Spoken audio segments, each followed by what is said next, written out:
गाय की आध्यात्मिकी भूमिका का हम लोग खूब वर्णन करते हैं, उसको स्वीकार करते हैं और वह है, उसमें कोई संदेह नहीं है। लेकिन वही बात है कि अध्यात्म की धरा पर ईमानदारी से कितने लोग हैं। 8 से 10 करोड़ गौवंश संपूर्ण भारतवर्ष में विद्यमान है। गौशालाएं गौ रक्षा का स्थायी विकल्प नहीं है। जब तक हर घर गौशाला नहीं बनेगा, हर घर में गाय विराजमान नहीं होगी, तब तक सर्वथा गौवंश की रक्षा थोड़ी सी कठिन है। जिस गौ माता से हम सबको प्यार करना चाहिए, जो वास्तव में हमारी माँ है, हमारा भरण पोषण कर रही है, उस गाय के लिए आज सिर्फ हमारी क्या संकीर्णता हो गई कि वो गौशाला तक सीमित रह गई।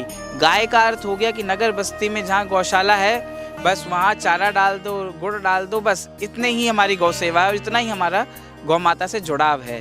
तो महाराज जी, सवाल आपसे ही है कि इस चिंतन को व्यापक कैसे बनाया जाए कि लोग कैसे गाय को अपना समझे और गाय को अपना माने और उससे पूरा जुड़े, वो गौशालाओं तक सीमित ना रहें, हरे चारे गुड़ तक सीमित ना रहें। धन्यवाद, बड़ा सुंदर प्रश्न है। और गौशाला, पहले तो यह समझना चाहिए, गौशालाएं गौ रक्षा का स्थायी विकल्प नहीं है। गौशालाएं एक पवित्र गौ सेवा की प्रेरणा का केंद्र हैं। गौशाला की अपनी एक सीमा, भूमि की अपनी सीमा है, वहाँ की व्यवस्थाओं की अपनी सीमा है। कैसे आप संपूर्ण भारतवर्ष की गायों को गौशाला में समाहित कर सकेंगे? जब तक हर घर गौशाला नहीं बनेगा, हर घर में गाय विराजमान नहीं होगी, तब तक सर्वथा गौवंश की रक्षा थोड़ी सी कठिन है।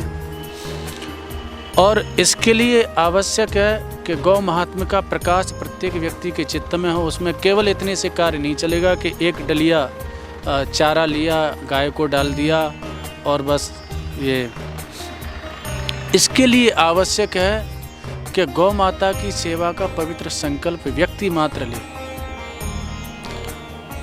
तो अति सहज में गौ माता की जो सेवा का कार्य है वो अति सहज में संपादित हो सकता है। आप चिंतन कीजिए, लगभग भारतवर्ष में 140 करोड़ की जनसंख्या बताते हैं, और सनातन मतावलंबियों को भी लिया जाए तो लगभग 80 करोड़ के लगभग 90 करोड़ के लगभग सनातन मतावलंबियों की जनसंख्या को स्वीकार किया जाता है। और गौवंश की जनसंख्या को लिया जाए तो प्रायः लोग अनुमान लगाते हैं कि 8 से 10 करोड़ गौवंश संपूर्ण भारतवर्ष में विद्यमान है। तो मुझे लगता है कि यदि एक एक परिवार में एक एक गाय भी हो गई तो अति सहज में गौवंश की रक्षा जो है हो जाती है। अब दूसरा प्रश्न जो आपने किया कि घर घर में गाय कैसे पहुँचाएं, हर व्यक्ति गाय के प्रति कैसे निष्ठावान बने, तो इसके लिए आवश्यक है, एक महत्वपूर्ण बिंदु है। इसके लिए हमको यह सोचना होगा, जैसे गाय की हत्या के पक्ष में जो कसाई लोग हैं, उन्होंने अपनी धूर्तता से कहो या अपने किसी भी प्रकार से के आडंबरों से कहो, उन्होंने यह मानसिकता स्थापित कर दी है कि मतलब मृत गाय को उपयोगी के रूप में सिद्ध कर दिया उन्होंने, और उसके आधार पर वो कत्ल खाने आदि ये सब चलाते हैं।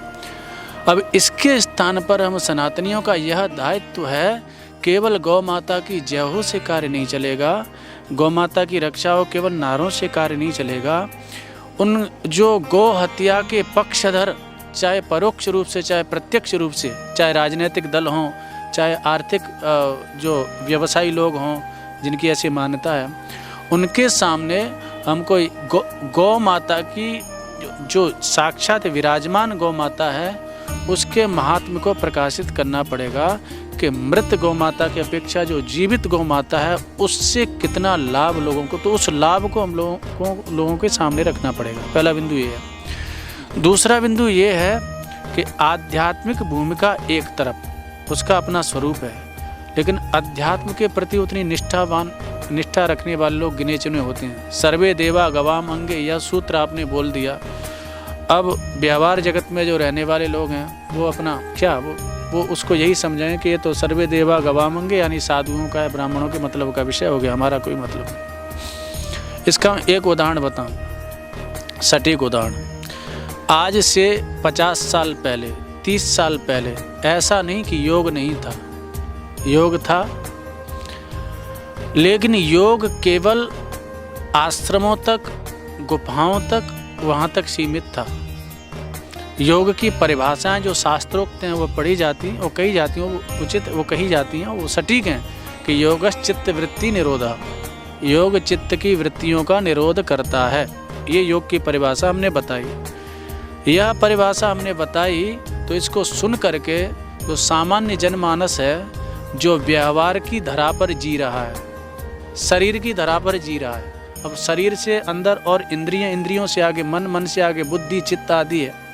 अब हम योग की परिभाषा को चित्त की धरा पर बोल रहे हैं, और जो व्यक्ति शरीर की धरा पर जी रहा है उसको चित्त से क्या मतलब जी। तो जब हमने यह परिभाषा दी कि योग से चित्त की वृत्तियों का निरोध होता है, ये लाभ होता है, तो एक सामान्य जो शरीर की धरा पर जीने वाला व्यक्ति, उसने समझ लिया कि योग तो बाबा जियों का विषय है, महात्माओं का विषय, अब चित्त से उसको क्या मतलब, वो तो शरीर की धरा पर जी रहा है। तो इसलिए योग सीमित हो गया, गुफाओं तक, आश्रमों तक सीमित हो गया। लेकिन अब सबकी अपनी अपनी व्यवहार जो है अनुभूतियाँ चाहे जो हों, लेकिन जिस दृष्टि से यह उदाहरण दिया जा रहा है उसी दृष्टि से स्वीकार करें।